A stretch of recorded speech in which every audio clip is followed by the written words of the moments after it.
All right, so as you're going, you can go ahead and either open up a photograph that you want to start with, or you can start anew if you're copying and pasting. If you're copying and pasting, then you're going to want to go ahead and open up a new document.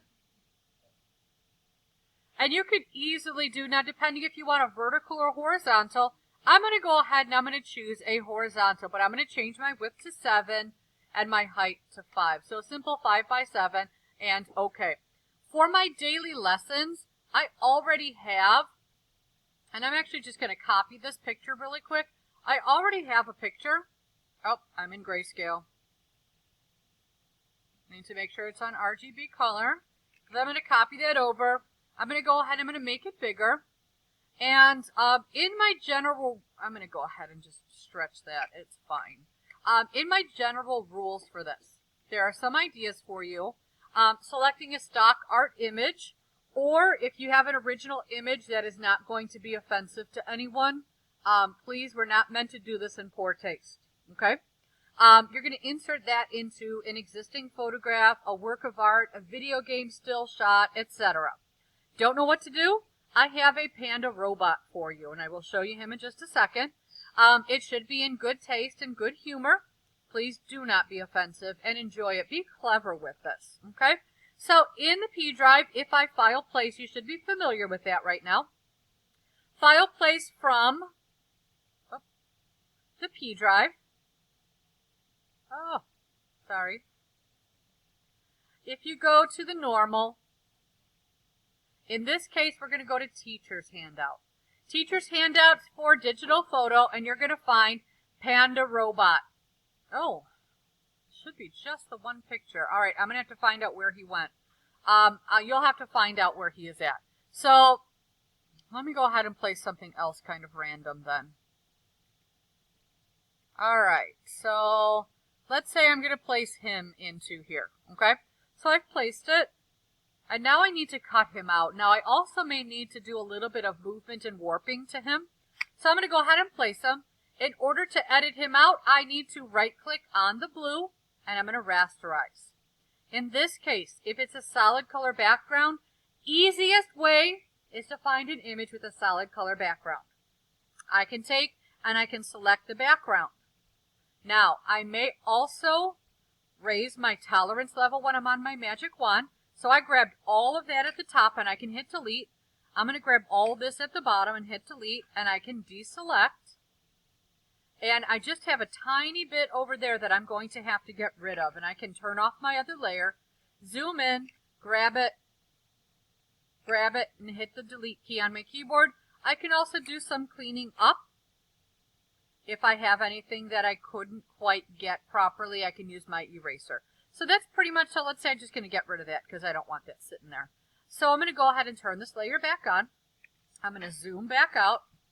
And I can now move him. Maybe I'm going to move him. I'm going to probably move him over here. I'm going to go ahead and Control T or Edit Transform. And I'm going to go ahead and bring down his size. Now I also want to make sure that I can, let's bring him down a little bit more. I'm going to go ahead and flip this layer as well. If you go into Edit and Transform, you can flip on the horizontal. So he's now flipped in the opposite direction. Really important though, keep in mind, you may decide that you're going to want to watch out for things when flipped in reverse. You can't, like if there's writing on a t-shirt, things like that, flipping them in reverse is not going to be the best idea, okay? So in here, I can use my clone tool to get rid of some of the things back here. It's a really great tool right here. Take a look. I've got the clone stamp. I'm on a pretty large brush, and I'm going to put the hardness level at about halfway. I'm at 42% right now. Alt, and I get my crosshairs, and I click, and I select that as a piece that I want. I'm going to go ahead then, I'm going to fill this in. I'm going to go ahead, Alt, and click on another piece, and I'm going to fill this in. I'm going to pretty much get rid of him by Alt-clicking. Now I'm also going to Alt-click right there on that line that's going to give me the separation. And I'm going to go ahead and Alt-click, and I keep Alt-clicking to repick a piece because if I don't, I'm going to have a problem with the image repeating. So if I go right here and I like this piece and I want to put it over here, if I keep going, you'll see over on that right-hand side, I'm going to get a duplicate of him because it's tracking. You see where those crosshairs are right by him? That's where the crosshairs are. That's what it's copying. So you want to be careful about what you pick, okay? So I'm going to go ahead and I'm going to start right here. I'm going to get some of this background in, Alt and click. I'm going to look and I'm going to place him down. That looks pretty good. I'm going to bring it over. I'm going to go ahead and pick another one, Alt and click. I'm going to look and see where I can kind of match them up properly and get some of that put in there. And then I'm going to have to work a little bit more on that. Let me get this one done though. Alt and click. Okay, so that's good enough for now. And now I realize I don't even need to worry about that back area because he's covering it up. So he's now on there. Now I can actually go on my astronaut suit and I can edit and I can do something called Puppet Warp. And this is really fun. So Puppet Warp opens up a mesh over the top of your character. If I put a pin right here, let's put another one right in his elbow, another one at his shoulder. I'm going to put a few pins in there. The pins are acting like joints. Okay, so they're like joints in the human body. So now I can grab a pin and I can actually move his arm upwards. I can move this leg backwards. Can I make him do the robot? You could absolutely. Like, let's say I want a similar stance. Well, I might need another pin there. I'll put another pin. There we go. Add those pins in.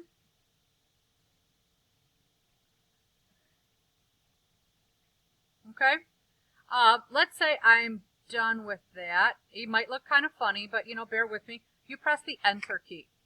And the Enter key will allow him to actually, he just looks bow-legged right now. But, you know, we can work on it. I can make it look more like a fighting stance as I do a little bit more work. I'll probably put that back on there. But you can see I've got that hand up. I can't turn his face because that's not a joint. Your face is not considered to be like a body joint. So if you wanted to, you could superimpose another face on there if you wanted him facing the other person. So again, those are really important terms. Now, when you double click on the blue of this area, click, click, I can actually add a drop shadow on there. When I click the word drop shadow, I could then tell it I want it to go down onto the ground. And I can give it a little bit of distance away, and I can kind of fuzz it out a little bit, make it a little bit more prominent so that I can try to give it a similar presence. Now you notice his shadow is really, really prominent. My suggestion for those of you that would like to do something that matches the shadow is actually go ahead and put a blank layer underneath him. You're going to go ahead and grab your paintbrush. There are more elegant ways of doing this. We just don't have the time for elegance right now. But you can actually come through and put a similar shadow behind him, sort of kind of by drawing it in and looking at the other person. And because it's a dropped shadow, you don't really see it very much. You're not going to see a lot of the detail, but you could actually add one in if you wanted to. Okay? So with that, if it's not fuzzy enough, like this is a little fuzzier, you can soften your brush, or in this case, I can actually filter, blur, and Gaussian blur, and make it look a little bit more fuzzy, or a lot more fuzzy, depending on how I want it to look to match the other one. Okay? So pretty much, it's you just trying it out, getting your feet wet with kind of little Photoshop battle. If you Google Photoshop battles, you will see them of epic proportions. The one that I gave you is actually, this is the robot panda. I'm going to have to take another saved picture. But this was kind of a random sculpture someone found, and they put it online, and they go through and they just do a battle. People submit their pictures, and let's get rid of that. They just have all kinds of really fun ways of using them. So again, in Photoshop, you learned how to open an image, of course. You learned how to place another image. You learned how to use your magic wand Or you can use Quick Select to cut out and delete the background after you have right-click rasterized your image. You also learned how to use the clone tool, which is right under the paintbrush. It's the regular clone stamp tool. You learn how to pick with the Alt key, pick the piece that you want, let go of the Alt, and then just place it in there by clicking and dragging it. And then you learned about edit and puppet work in order to make those things happen. Also adding other layers for things like shadowing, renaming your layers, of course, and just having a little bit of fun with it on the time that we have left. This should be really enjoyable. If you're holiday driven, you can think about something fun for the holidays. If you have a favorite picture of you that you'd like to use, or something you wanted to use for, you know, an event or a gift or something that would be kind of fun, please feel free to do so. But if you ever have any questions on whether or not you can do it, please just ask me. Have a great time.